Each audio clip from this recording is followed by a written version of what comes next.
दोस्तों, हमारे चैनल में आप सभी का स्वागत है। आइए हम त्रिकोणमिति अनुप्रयोग के सवालों को हम हल कर सकते हैं, जो कि यूपी बोर्ड के अक्सर बोर्ड परीक्षाओं में पूछा जाता है।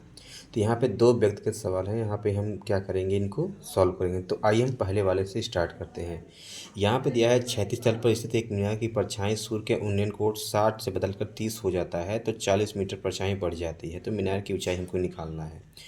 तो देखिए, मान लीजिए यहाँ पे पहले आपका क्या था, 30, क्या कहते हैं, यहाँ पे 60 एंगल था। आप कह रहे हैं 60 से घट करके 30 हो जा रहा है, यानी कि जब आपकी मीनार से किसी वस्तु की दूरी बढ़ेगी तो कोण घटेगा।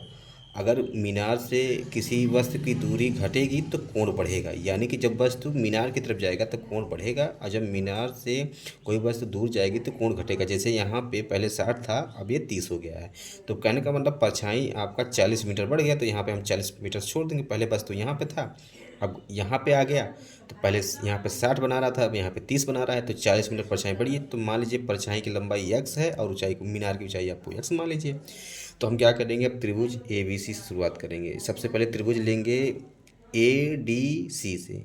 ए डी सी में ए डी सी में tan 60 अंश लेंगे, तो tan 60 बराबर क्या होता है, लंब बटे आधार, तो यानी h बटे x हो जाएगा।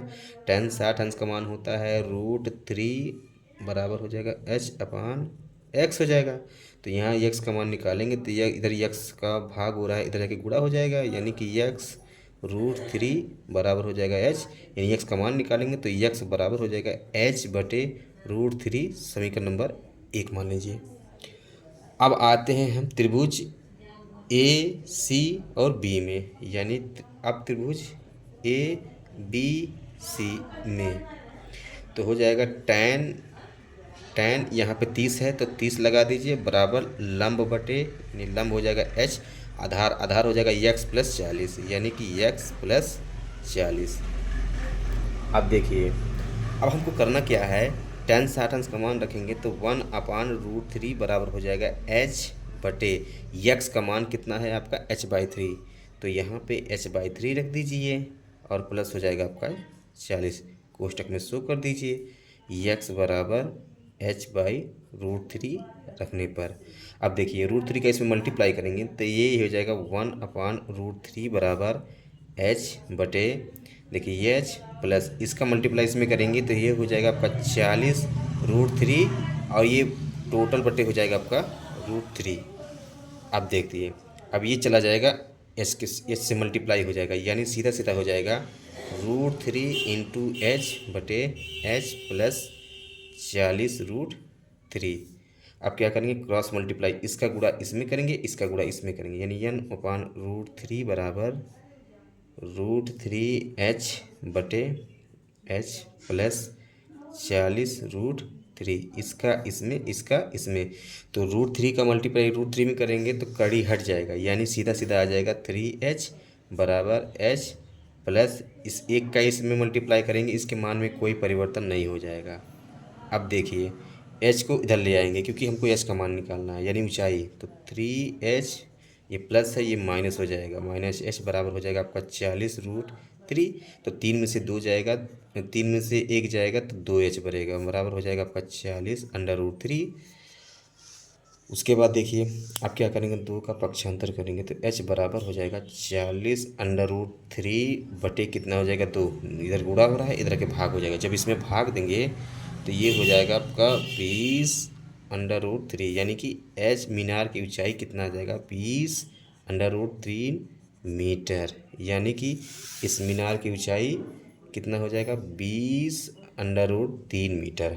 ये पहले वाले का आंसर आ गया। अब आते हैं दूसरे वाले क्वेश्चन को सॉल्व करते हैं। यहाँ पे क्या है, एक मीनार के आधार से 100 मीटर और 25 मीटर दूर समतल पर स्थित दो बिंदु, तो 25 मीटर दूरी बी है और 100 मीटर की दूरी पर आपका ए है।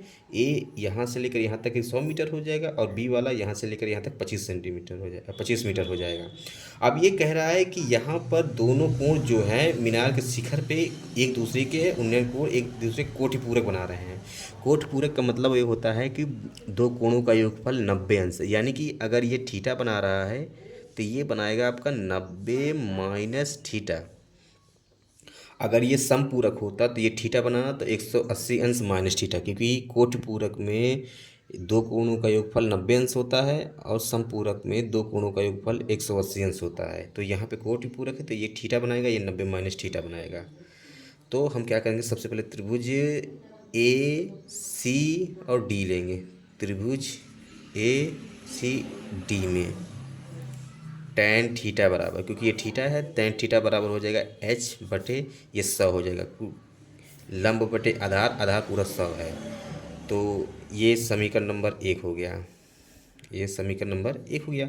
अब त्रिभुज डी बी सी में टैन कितना हो जाएगा, टैन 90 माइनस थीटा, यानी कि 90 माइनस थीटा बराबर, लंब तो वही रहेगा, एच ही रहेगा, बटे आधार कितना हो जाएगा 25, क्योंकि हम इतनी का मान निकालना है। अब देखिए टैन 90 माइनस थीटा बराबर हो जाएगा आपका कॉट थीटा, बराबर हो जाएगा एच बटे 25, समीकरण नंबर 2 मान लीजिए। अब समीकरण नंबर 2 समीकरण नंबर 1 का मल्टी, यानी 1 व 2, समीकरण नंबर 1 समीकरण 2 को आपस में गुणा करने पर, आपस में गुणा करने पर, तो देखिए अब गुणा करेंगे तो tan theta into cot theta, क्योंकि समीकरण नंबर में यहाँ पे टैन है और यहाँ समीकरण नंबर 2 में कॉट थीटा है, तो दोनों राशियों का मल्टीप्लाई करेंगे तो इनके मानों का भी तो मल्टीप्लाई होगा। तो समीकरण नंबर 1 का मान है h/100, ये h/100 हो जाएगा, समीकरण नंबर 2 में हो जाएगा h/25 हो जाएगा। टैन को हम लिख सकते हैं 1/कॉट, टैन को हम लिख सकते हैं 1/कॉट थीटा, और कॉट को कॉट ही रहने देंगे, बराबर हो जाएगा h²। 100 का मल्टीप्लाई 25 में करेंगे तो ये हो जाएगा आपका 2500, कॉट से कॉट कट जाएगा, यहाँ बचेगा 1, बराबर हो जाएगा h² बटे हो जाएगा आपका 2500 से इधर भाग हो रहा है, इधर आके पूरा हो जाएगा, यानी h² बराबर हो जाएगा आपका 2500, वर्गमूल निकालेंगे तो रूट हट चढ़ जाएगा 2500 पे, यानी h का मान निकल के आ जाएगा 50 मीटर, ये आ जाएगा। दूसरे वाले मीनार की ऊंचाई कितना हो जाएगा आपका 50 मीटर। आज की वीडियो में बस इतना ही।